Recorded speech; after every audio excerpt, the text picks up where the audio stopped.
নমস্কার বন্ধুরা, আপনারা দেখছেন কুকিং হাউস অফ অনিমা। মোরলা মাছ দেখতে পাচ্ছ। এই মোরলা মাছগুলোর আমি ধুয়ে পরিষ্কার করে নিয়েছি। তার জন্য আমি এখানে নুন দিয়ে দিলাম হলুদ। টাইটেল আর থাম্বনেল দেখে তোমরা বুঝেই গেছো কি করব। হ্যাঁ, আজকে আমি মোরলা মাছের ঝোল করব। ঝোলটা আমি কি দিয়ে করব দেখতে থাকো বন্ধুরা। তোমাদের সাথে কথা বলতে বলতে আমি মাছটা পুরো মাখিয়ে নিলাম। মাছগুলো একটু বড় আছে। চচ্চড়ি তো খেয়েছি, কিন্তু এইভাবে যদি ঝোল খাওয়া যায় তাও ভালো লাগে এই মাছের। তাহলে দেখতে থাকো বন্ধুরা। এরপর আমি কি করছি, এদিকে দেখো কড়াই বসিয়ে দিয়েছি। কড়াইটা গরমও হয়ে গেছে। আমি এই মোরলা মাছটা আলু বড়ি টমেটো দিয়ে ঝোল করব। মোরলা মাছের ঝোল করব, তার জন্য দেখো আমি এখানে বড়ি নিয়ে নিয়েছি। এবার আমি দিয়ে দিচ্ছি সর্ষের তেল। কড়াইটা গরম হয়ে গেছে, সর্ষের তেল দিয়ে দিলাম।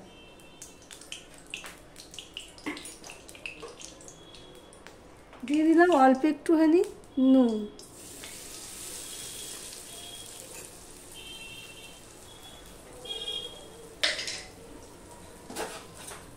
আমার ভিডিওটি যারা দেখছো এই পর্যন্ত লাইক দিয়ে কন্টিনিউ করো বন্ধুরা। কড়াইয়ের গায়ে আমি লাগিয়ে দিলাম। এবার আমি বড়িগুলো ভেজে নেব। দেখো বন্ধুরা, বড়িটা ভাজা হয়ে গেছে। এবার আমি তুলে নেব। আমি কড়াইয়ের মধ্যে সবসময় তেলের মধ্যে নুন দিই এই কারণে, তাহলে তেলটা কম লাগে। বড়ি ভাজতে তো জানো তোমরা বন্ধুরা তেল লাগে। দেখো বন্ধুরা, যা তেল দিয়েছি দেখো রয়েই গেছে অনেকটাই। এই দেখো লাল লাল করে ভেজে নিয়েছি। এবার আমি এই মাছগুলোকে ভেজে নেব।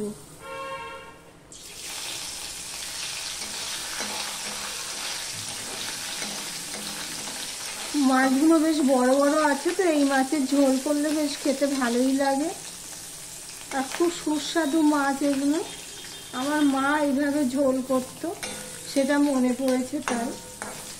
এখনো শরীর ঠিক হয়নি, তাই জন্য গলাটা এরকম লাগছে বন্ধুরা। এইভাবে সমস্ত মাছগুলো ভেজে নিয়ে ফিরে আসছি, সঙ্গে থেকো। দেখো বন্ধুরা, মাছগুলো সব ভাজা হয়ে গেছে। বড়ির সাথে একসাথে আমি রেখে দিয়েছি। আর যা তেল আছে এই তেলেই আমার রান্নাটা হয়ে যাবে। যেহেতু তরকারির পরিমাণ বুঝে করতে হয়, সেই জন্য দেখো আমার তরকারির পরিমাণটা খুব কম, তাই জন্য তেলটা আমি কম দিয়েছি।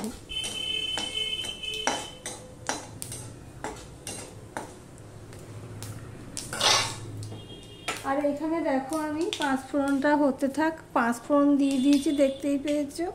এখানে দেখো টমেটো নিয়ে নিয়েছি, কাঁচা লঙ্কা নিয়ে নিয়েছি, আর একটা পেঁয়াজ নিয়ে নিয়েছি। এবার পাঁচফোড়নটা হয়ে গেছে। এবার দিয়ে দিচ্ছি আমি পেঁয়াজ।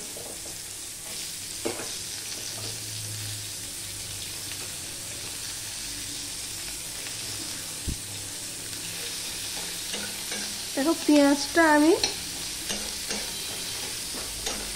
ফোড়নের যে পাঁচফোড়ন পেঁয়াজটা ফোড়ন হয়ে গেলে এখানে দেখো আমি একটা আলু দিয়েছি। একটা আলুকে আমি এইভাবে কেটে নিয়েছি, সেটা আমি দিয়ে দিলাম। তরকারিতে নুনটা আমি কমই দিচ্ছি, অল্প নুন দিলাম, কেননা মাছ ভাজাতে নুন দিয়েছি তো সেই জন্য। এবার আমি এটা ঢাকা দিয়ে ভেজে নেব আলু পেঁয়াজটা। দেখো বন্ধুরা, আলুটা লাল লাল করে ভেজে নিয়েছি পেঁয়াজের সাথে। এবার আমি দিয়ে দিচ্ছি দেখো হলুদ। তখন আমি হলুদ দিইনি, এখন হলুদটা আমি দিয়ে দিলাম। আর এখানে যে টমেটো আর কাঁচা লঙ্কাটা রয়েছে সেটাও আমি দিয়ে দিলাম। এবার টমেটোটা নরম হওয়া পর্যন্ত আমি ভাজতে থাকবো বন্ধুরা। আর আমার ভিডিওটি যদি ভালো লেগে থাকে প্লিজ লাইক কমেন্ট শেয়ার করে দিও। দেখো টমেটোটা নরম হয়ে গেছে। এবার মশলা অ্যাড করব। আমি হাফ চামচ দিয়ে দিলাম লঙ্কার গুঁড়ো, হাফ চামচের একটু বেশি দিয়ে দিলাম জিরের গুঁড়ো, আর 1 চামচ দিয়ে দিলাম ধনের গুঁড়ো।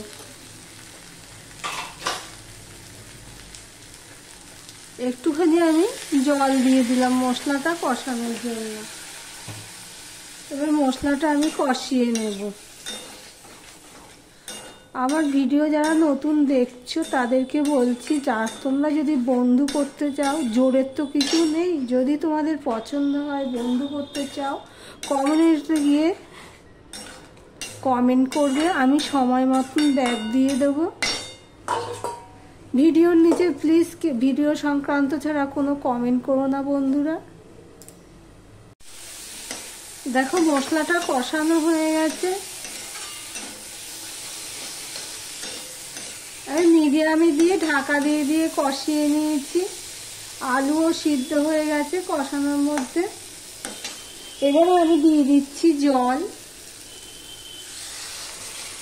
যেহেতু এটা ঝোল করব সেই জন্য আমি জলের পরিমাণটা সেই বুঝে দিলাম।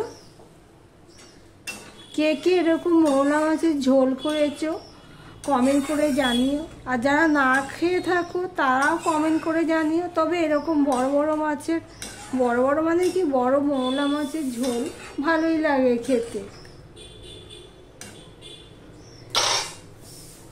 আর এখানে যে ভেজে রাখা মাছগুলো আমি একসাথেই দিয়ে দিলাম। ঝোল ফুটে ওঠার আর অপেক্ষা করলাম না, কেননা গ্যাসটা আমি বড় করে দিয়েছি তো সেই জন্য।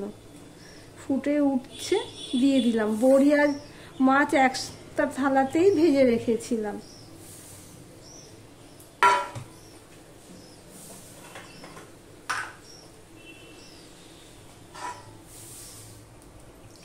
থালাটা ধুয়েও একটু জল দিয়ে দিলাম, কেননা বড়িতে না একটু কমে যাবে, বড়িতে কিছুটা চুষে নেবে, ঝোল টানে জানোই। এবার 5 মিনিটের মতন আমি এটা ফুটিয়ে নেব। দেখো বন্ধুরা 5 মিনিট আমি ঢাকা দিয়েই ফুটিয়ে নিয়েছি। আর একটুখানি নুন দিতে হবে। আর দেখতেই পাচ্ছ 2টো লঙ্কা নিয়ে নিয়েছি, এটা আমি ভেঙে দিয়ে দিলাম। কতটা জল দিয়েছিলাম দেখো, শুকিয়ে কি অবস্থা হয়েছে। যেহেতু বড়ি দিয়েছি সেই জন্য।